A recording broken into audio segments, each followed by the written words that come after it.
came about because of my reading interest in fiction, novels, poetry, not preparing for a class, but just to enjoy reading that kind of literature.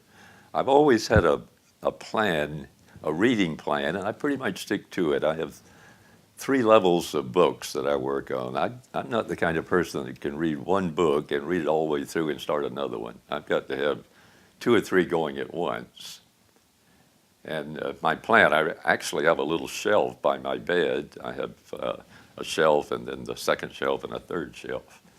And on the top shelf, I put a book that is most directly related to what I'm doing at the moment.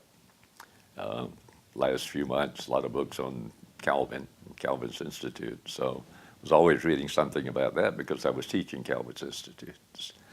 The second shelf is for a book that is semi-related to what I'm doing. Might have something to do with history, but not any particular topic that I'm dealing with directly.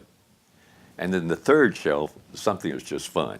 So always fiction, novel,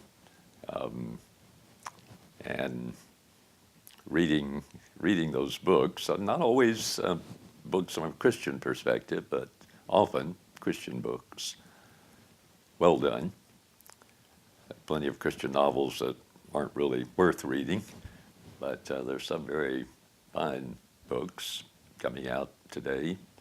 Marilyn Robinson's Gilead is case in point there, and others too that are producing important books. So that is something that I just kind of wanted to do.